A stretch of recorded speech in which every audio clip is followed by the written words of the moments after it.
On Inside Out, we're always trying to bring you surprising stories. And when we came across the subject of this film, none of us had ever seen anything like it before. So we sent family author Liz Fraser along to investigate the world of reborns. New life, each one unique, precious and peaceful, except these babies will sleep forever. They're called reborns, and although they're made of vinyl, each one is created by hand to look exactly like the real thing. And they feel and look eerily lifelike.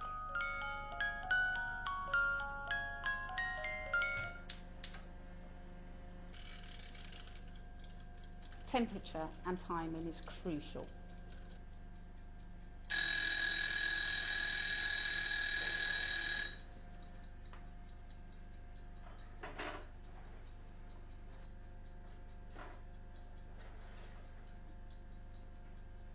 Karen Darville is an artist. Her kitchen in Northampton is her studio.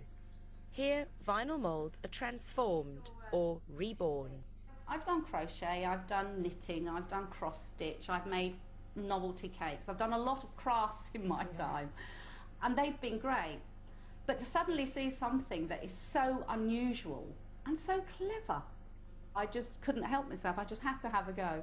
I'm going to show you how we do just a few veins. I'm going to do a few on the head, like this. Because you can see veins much more clearly, can't you, when you're newborn? Yeah, that looks very bright, but what we do then, we take our sponge and we do something called pouncing. It takes Karen a whole week to make a reborn. Each layer of paint has to be baked in the oven, starting with the flesh tones. I usually do 2 of that to get this lovely flesh tone, but then you build up layers with veining, with what we call blushing. You'll bring up the mottling, that can involve several layers. So all together there may be 6 or 7 layers, and I love doing it. The end result is something very special. It's very time consuming, but it's a brilliant art form. Nikki lives just down the road. She'd just got back from work when I met her. Hi boys, you alright? As usual, the family was waiting. And so was baby Samuel. When you pick up a new baby, you know that you have to immediately be quite calm with them. It's instinctive to be calm with a baby and to gently rock them or pat them. And instinctively, I do that with him, even though he's not real. So yeah, it definitely does help with stress relief. I'd seen lots of Karen's reborns before, and I thought they were all lovely, and I was quite impressed with how realistic they looked. She said, "Oh, you must see Samuel, he's my latest baby." And I just fell in love with his little face. I thought he'd got a cute face, lovely lips and chubby cheeks, and when I held him he was just so cuddly and he just felt so real.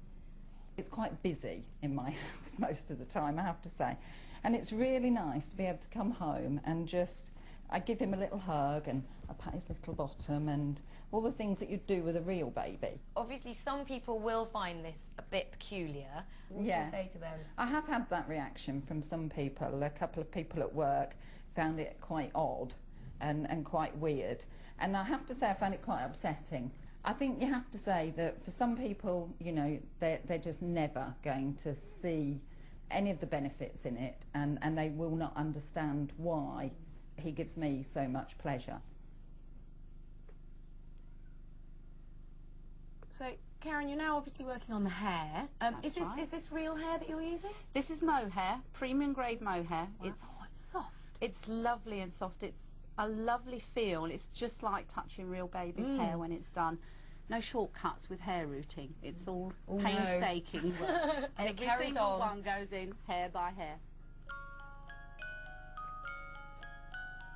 Many reborn artists put their dolls up for adoption, as they call it, online. But Karen likes customers to come to the nursery.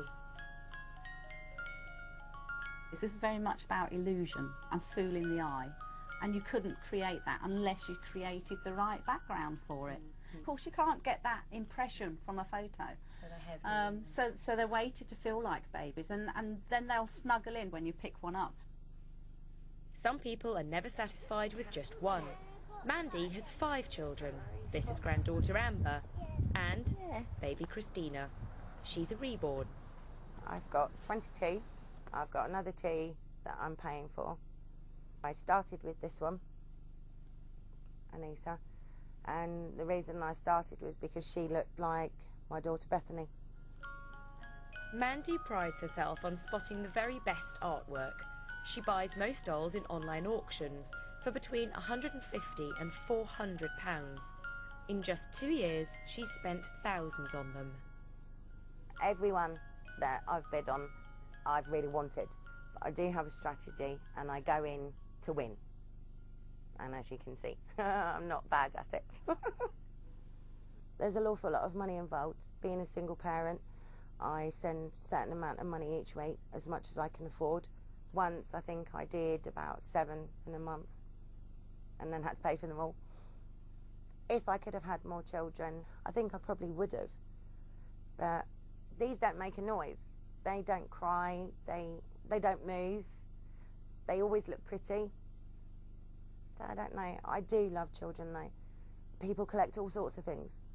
I mean, for me, I cannot imagine standing on a train station getting train numbers.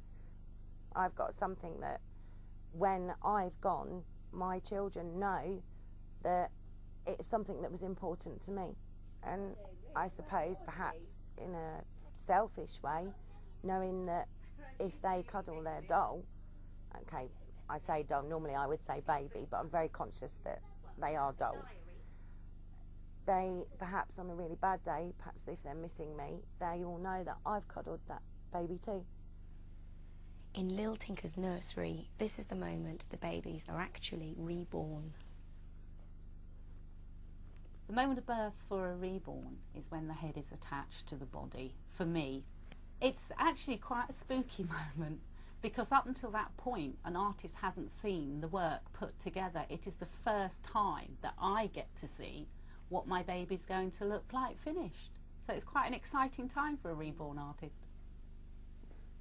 Reborners often get accused of being morbid, but I've seen the passion they have for the art and their dolls.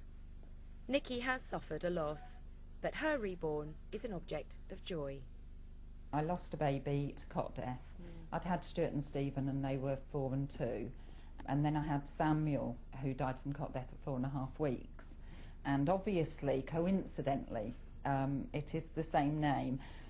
When I went into Karen's and I saw him, and she said what his name was, I said to her then, oh, you know, that was the name of my baby. And I think that that probably did endear me to him much more. I think I would have had him even if his name had been something different, if Karen had called him something else, because I loved his little face. But it is nice that I can introduce him to people as Samuel. Yes. And obviously my friends and family that know that we lost Sam, I think they find that that's quite nice. I would have some concerns about using the reborns to substitute a baby that you couldn't have or that you'd had that you'd lost, because they're about life. It is about the beauty and the joy of a young child or a baby, and that's why I do it. You're trying to produce a realistic, live-looking baby, and that's the key.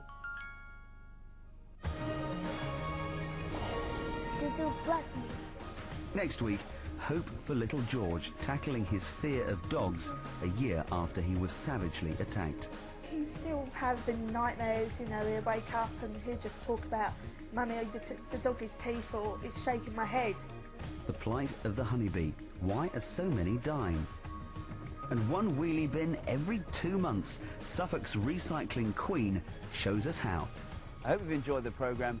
It's certainly been surprising. That's Inside Out from Northampton.